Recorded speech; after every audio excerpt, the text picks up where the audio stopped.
Y pues les envío un atento saludo a todas las personas que nos siguen domingo a domingo, que nos escriben para comentarnos del programa, tanto para hablarnos sobre nuevos temas que quisieran que tocáramos, así como proponernos también invitados. Muy agradecidos y de veras nos contribuye muchísimo, ya que lo que queremos nosotros es que este programa de veras represente el pensamiento, el deseo de guatemaltecos, que seamos positivos, que queramos un país diferente y que queramos aportar para que así lo sea. Hoy le doy la bienvenida a un amigo de este programa, un amigo nuestro, porque nos ha acompañado ya muchas veces, que es el doctor Osvaldo Mazariegos. Bienvenido, Osvaldo. Muchas gracias, Francisco. Y gracias por invitarme a este programa tan interesante, cuyo tema se presta a muchas discusiones, pero me parece de un interés muy profundo. Pues muchas gracias, Osvaldo. Con el doctor hemos hablado de otros temas que han sido interesantísimos. Uno de ellos fue el machismo.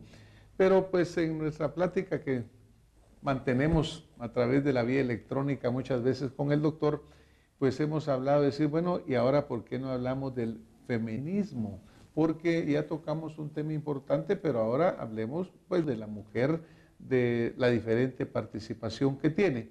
Esto es particularmente importante porque, por ejemplo, estamos a muy pocos días del proceso electoral.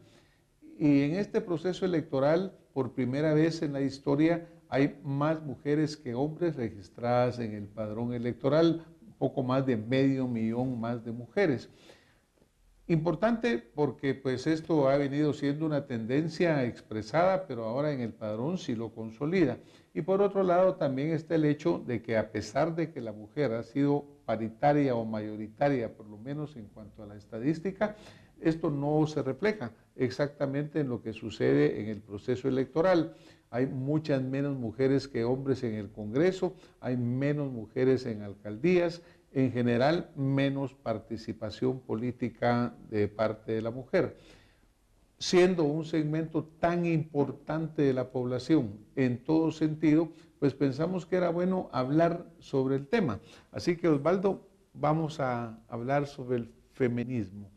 Pero tal vez definamos un poquito el término para empezar, ¿verdad? Porque cuando hablamos de machismo lo definimos, hoy definamos feminismo. Sí, es lo contrario del machismo, es decir, es la presencia de la mujer en su totalidad, con todos sus derechos, con todas sus aptitudes que son iguales y a veces superiores a las del hombre.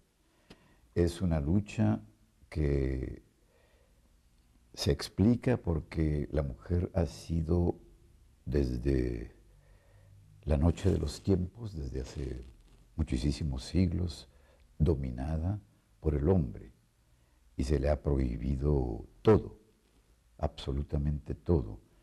Ya Santa Catarina de Alejandría sufrió con un emperador egipcio, Magencius, y la condenó a muerte por haber osado protestar contra el autoritarismo de este sujeto. Y luego hay otras personas que han luchado ya en los años 40 después de Cristo, 140, y habían personas que luchaban, mujeres que protestaban y que trataban de mostrar su desacuerdo con esa esclavitud a la que fueron y han sido sistemáticamente sometidas. Entonces sí hay un proceso que se está desarrollando cada vez más. Tú hablabas de votaciones. La mujer en Guatemala comenzó a votar en 1944, un año antes del voto que se autorizó, se permitió a la mujer francesa, que fue en el 45. Y progresivamente ella ha ido tomando el lugar que le corresponde, pero su sufrimiento es evidente. Me recuerdo de la primera, que ya lo dijimos, la primera mujer que quiso estudiar medicina en Londres, se disfrazó de hombre para poder entrar a la universidad. También menciono a Sor Juana Inés de la Cruz, la señorita Juana Asbate, que se disfrazó también de hombre para poder ir en México, nació en México, a la universidad. Y también la brillante señora María Curie, que con su marido Pierre Curie descubrieron el radio y el polonium. Ella huyó de Polonia, de Varsovia, porque no podía estudiar en su país. Y en Francia sí. Y fue la mejor estudiante en todos los años de física y de matemáticas que hizo. Y la primera profesora en 600 años de universidad de la Sorbona que dio clases. Entonces es interesante todo esto y se comprende bien cómo ella se ha ido liberando. Este término implica una liberación de la mujer en contra de lo que se le ha impuesto, yo diría sistemáticamente, en todas partes del mundo, no solamente en Guatemala, en México, en Europa, en los países árabes. Que aún permanecen. Es interesante el dato que tú señalas en el sentido de que en 1944, con el gobierno de la Revolución, el presidente Juan José Arévalo, y que abre a la nueva Constitución del 45, se aprueba el voto a la mujer. ¿Tú te acuerdas que en Guatemala el voto primero era solo para los alfabetos, sí, hombres, luego se incluye a la mujer y luego se da el voto universal, ¿no? Pero también hemos de recordarnos pues esa participación femenina, porque el 15 de septiembre de 1821, incluyendo desde el 14 en la noche, se da un hecho sin el cual muchos dicen a lo mejor no hubiera pasado el movimiento de independencia, porque los hombres estaban timoratos y no se decidían.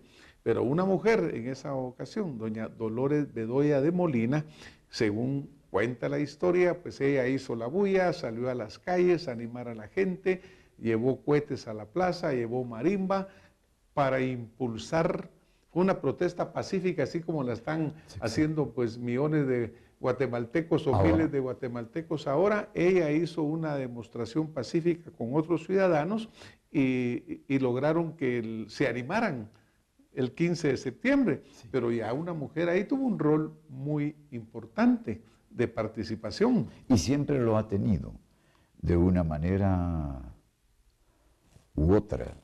No es la primera vez ni la última.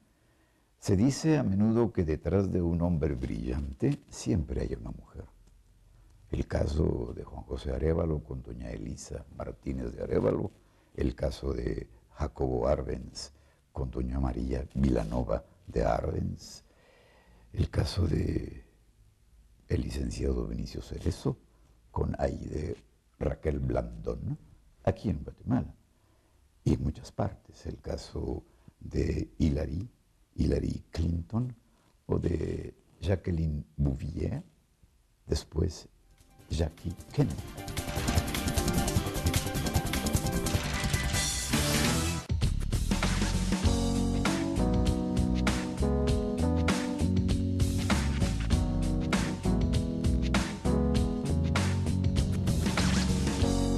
Santa Lucía, en tu mesa todo el día.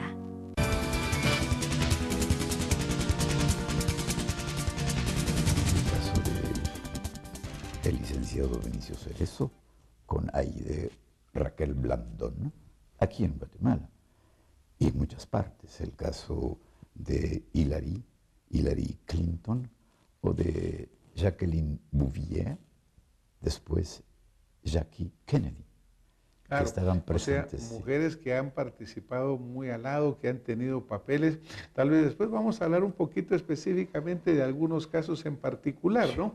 Cuando uno habla del machismo, Osvaldo, pues estamos hablándolo un poco en un sentido también peyorativo, el machismo arrogante, ese machismo que está queriendo ser el dominador permanente. Pero también hay conceptos que dicen no se habrá pasado también de la mano el feminismo en el otro lado. Acá en Guatemala hay una ley de femicidio y obviamente es una ley que viene a apoyar pues muchísimo el derecho de la mujer y ver que se respete. Pero habían controversias y algunos decían no se requiere una ley de femicidio, se requiere una ley que sea general para todos. Para hombres Y para mujeres, para mujeres, de aplicación igualitaria. Claro que cuando hay esas desventajas, estas desigualdades, pues es importante de repente que sí existan. Pero podemos poner un feminismo en contraposición con un machismo. ¿Habremos llegado a ese punto ya o tú crees que no? creo que hay ese riesgo.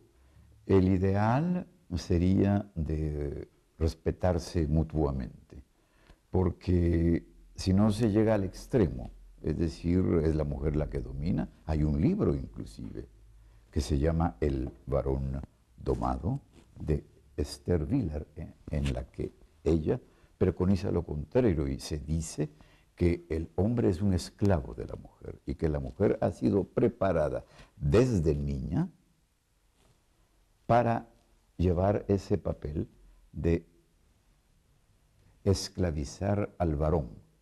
Y da muchos ejemplos, solo que es un libro un tanto exagerado y, como dicen los comentaristas, o se es Vilar o se es anti-Vilar, exactamente como la música de Gustave Mahler, o se es anti-maleriano o se es maleriano, o te gusta o no te gusta la música de Mahler, o como Van Gogh. Hay gente que adora, el último cuadro costó millonadas, pero el que hizo el papel en una película, Dutront, le preguntaron, él hizo el papel de Van Gogh en una película, y le preguntaron si le gustaba la pintura de Van Gogh, y dijo que no, que ni siquiera lo pondría un cuadro en el inodoro. O sea que la situación es así, pero yo aconsejaría a los estimados televidentes, mujeres y hombres, y a los radio oyentes, de leer este libro, que se contrapone a todas estas actitudes de liberación de la mujer. Sí, tienes tu razón, es un poco peligroso, porque puede irse más allá. Y se corre el riesgo de que simplemente porque una persona sea de sexo femenino ocupe lugares y a veces mal ocupados, como se ha visto en algunos momentos, inclusive aquí en nuestro querido país, Guatemala. El equilibrio es lo mejor, porque sí, la definición de Mario Monteforte de mujer en su diccionario privado es muy interesante. Y él dice, las mujeres son más lúcidas que los hombres. Son causa de mis mayores desgracias, pero también de mis mejores decisiones. No les tengo confianza. Algo escondido en mi adolescencia. Yo agregaría algo escondido en el inconsciente y relacionado con el Edipo. Dice, las mujeres latinas son más sensibles que el resto de mujeres. Las mujeres van a gobernar el mundo cuando los hombres terminen de arruinarlo. Es un concepto muy claro, porque así sucede. Cuando se le da la oportunidad a una mujer de estudiar, lo hace muy bien. Se hizo una encuesta en la antigua Universidad de Salamanca y se comprobó que las mejores estudiantes eran las mujeres, las que le daban más interés y trabajaban con más tesón sus estudios. O sea que hay muchas divergencias, pero yo pienso que en relación con el machismo esto se debe a una actitud inconsciente defensiva, porque la mujer, por razones obvias, biológicamente es superior al hombre. Voy a dar algunos ejemplos. El embarazo. El hecho de que un bebé esté en el vientre 7 o 9 meses de la madre significa mucho. Ya nos une profundamente a la mujer. Segundo, el hecho de que la mujer dé de mamar. El brillante doctor Pineda Fuentes, que fue y es dentro de los 10 mejores patólogos del mundo y que fue el jefe del departamento de patología de el mejor hospital del mundo, la Mayo Clinic de Rochester, Minnesota, Álvaro Pineda Fuentes dice que el dar de mamar, aparte de nutrir al niño, de mantener esa relación simbiótica fundamental, desarrolla el cerebro. Y se ha estudiado que el niño que no mama desarrolla poco su cerebro. Entonces hay una profunda importancia que no se puede negar en cuanto a la mujer. Y luego, ya lo dijimos en otra oportunidad, la menstruación hace que la mujer viva el promedio de 8 años más que el hombre. Y como tú bien mencionas, o lo han mencionado otras muchas personas, pues siempre se dice, mire, la mujer es más trabajadora que el hombre, es menos corrupta, vela más por el interés del núcleo familiar, la mujer defiende con lo que sea a sus hijos, les da de comer, a veces el hombre pues es medio tarambana, medio mujeriego, medio parrandero, medio hace de todo, pero la mujer es mucho más responsable. Ahora, pues volviendo al tema de la participación política, también se dice más mujeres, menos corrupción en la política. Actualmente el doctor no vive en Guatemala, tiene un profundo apego con nosotros y siempre está en comunicación y está enterado. Pero tú sabes muy bien, Osvaldo, y hablamos hace un momento cuando hablamos de doña Dolores Bedoya y de que ella pues llevó una manifestación cívica que ahora se ha replicado, ya son muchísimas las oportunidades que el pueblo de Guatemala ha ido saliendo a las plazas, la Plaza de la Constitución y a los diferentes lugares, a manifestarse contra la corrupción, a manifestarse por un mejor país. Tú estando afuera de Guatemala, vamos a salir un poquito del tema, pero ¿cómo visualizas la situación de Guatemala? ¿Cómo la ves desde afuera? La visualizo como algo grave y muy peligroso, porque este fenómeno de corrupción provoca una protesta en el pueblo. Y me recuerdo mucho del poema de nuestro premio Nobel, Miguel Ángel Asturias, en torno a Simón Bolívar, que se llama El Credo, y en una de sus partes dice, solo el pueblo hace libres a los hombres. Esto quiere decir que cuando el pueblo toma conciencia, nada lo detiene, y es lo que está pasando aquí. Me impresionó mucho una pancarta que decía, nos han quitado todo, hasta el miedo.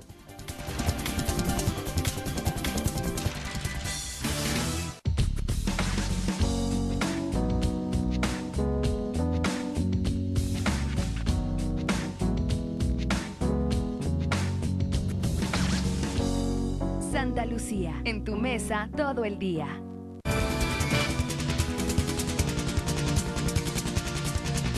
Me impresionó mucho una pancarta que decía, nos han quitado todo, hasta el miedo.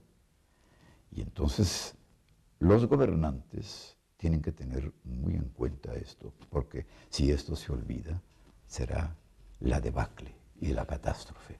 Y hay que tomarlo muy, muy en serio. Escuchar la voz del pueblo es fundamental. No es la primera vez que esto sucede aquí en Guatemala, ni en el mundo. Cuántas veces, cuántas revoluciones se han manifestado, se han desarrollado por el sufrimiento del pueblo, por la falta de respeto que se le tiene al pueblo. Y eso es lo que ha venido sucediendo acá en Guatemala, desafortunadamente. Bueno, desafortunada o afortunadamente, porque ha habido un despertar cívico muy importante, pues, ¿no? A partir del 25 de abril que empieza esta protesta popular, pues como que los guatemaltecos despertamos y ahora cualquier persona que llegue al gobierno en el futuro en este proceso que estamos viviendo, seguramente va a tener una enorme lupa que lo va a estar viendo Osvaldo, que va a estar viendo que actúe correctamente, que sus funcionarios actúen correctamente, lo cual pues en alguna forma vuelve a darle el poder al ciudadano, Sí. a quien verdaderamente le corresponde, porque la soberanía radica en el pueblo de Guatemala. Desafortunadamente a los políticos se les olvidó. Por cierto, acaba de mencionar el doctor Osvaldo Mazariegos a Miguel Ángel Asturias, nuestro premio Nobel. Yo quisiera aprovechar en este momento enviarle un saludo, Osvaldo, a un amigo conjunto que está ahora en Guatemala, el ingeniero Miguel Ángel Asturias, hijo del premio Nobel, a quien lo saludamos con mucho aprecio y con mucho estima desde su programa Acción Positiva, en el cual hemos compartido contigo hablar sobre el tema de Miguel Ángel Asturias. Sí, sí, sí, sí. Sí. Miguelito, como yo le digo, pues es un ingeniero muy trabajador que está recopilando todo lo que pertenecía a su padre, todos los documentos, dedicatorias, libros originales, y lo va a entregar, lo está ordenando y lo va a entregar a una entidad, probablemente Guatemala. Vamos a preguntarle, porque él habla el día de mañana o el viernes de su padre en la universidad, en la Facultad de Derecho de la Universidad de San Carlos. Es interesante lo que estábamos hablando de la mujer. Biológicamente es superior. Aunque exista el machismo o no, la mujer domina de una u otra manera. El hecho de ser madre ya es una virtud que le permite estar por encima del hombre, sin discusión. Se necesita más de la mujer que del hombre. Lo más que puede parir una mujer son 25 partos, lo más 25 niños. El hombre no, porque 60 u 80 millones de espermatozoides por milímetro cúbico te da una idea de que no hay mucha necesidad de nosotros. Hay un personaje conocido en Guatemala, no voy a decir su nombre por respeto, que tenía 120 hijos, que ya es mucho, pero se orgullecía de una manera inadecuada diciéndolo, y además agregaba: tengo 120 hijos y aún la escopeta cargada. Esto significa que finalmente nosotros no somos para la naturaleza tan importantes, y eso nos permite explicar esa actitud defensiva que se llama machismo, por temor inconsciente a la mujer, porque tú lo dijiste previo al programa, y yo lo sé y todos lo sabemos, de una u otra manera la mujer domina, ya sea por su condición de madre, por su condición de esposa, y porque yo no concebiría una sociedad sin mujeres. A Mario Monteforte, antes de morir, tenía 91 años. Le pregunté: ¿qué piensa, cómo se siente usted, doctor Mario Monteforte, a sus 91 años? Habiendo escrito 45 libros, habiendo sido vicepresidente de don Juan José Arévalo, habiendo sido profesor de la UNAM, diputado, presidente del Congreso, y me respondió muy bien: mientras siga defendiendo mis ideas, mientras siga respetando las ideas de los otros, mientras siga montando en cólera Y mientras siga pensando que lo más lindo del planeta son las mujeres, estoy muy bien. Esa es la realidad. Y en la definición de mujer a la que hice alusión hace unos minutos, agrega él: lo que más me angustia al envejecer es que deje de darle la importancia que le doy a las mujeres. Y recuérdate lo que el gran poeta español Gustavo Adolfo Bécquer dijo: por una mirada, un beso. Por un beso, yo no sé lo que daría por un beso. Y en otro poema que dice: mientras haya una mujer hermosa, habrá poesía. Entonces es indispensable la presencia de la mujer y es sumamente agradable. Claro, y obviamente pues en esta sociedad moderna que estamos nosotros viviendo, cada vez más la mujer tiene ese papel, ese rol importantísimo que está ocupando. Cuando tú hablabas de la primera mujer que se introdujo en la Facultad de Medicina en París, lo que le costó, en nuestros tiempos en Guatemala había mucha menor participación de mujeres, probablemente un 8 o un 10%, sí. Pero ahora sabemos que en realidad en las facultades del mundo, no solo medicina, sino que en todas las carreras, las mujeres son incluso más numerosas que los hombres, lo cual ha hecho un cambio sumamente significativo.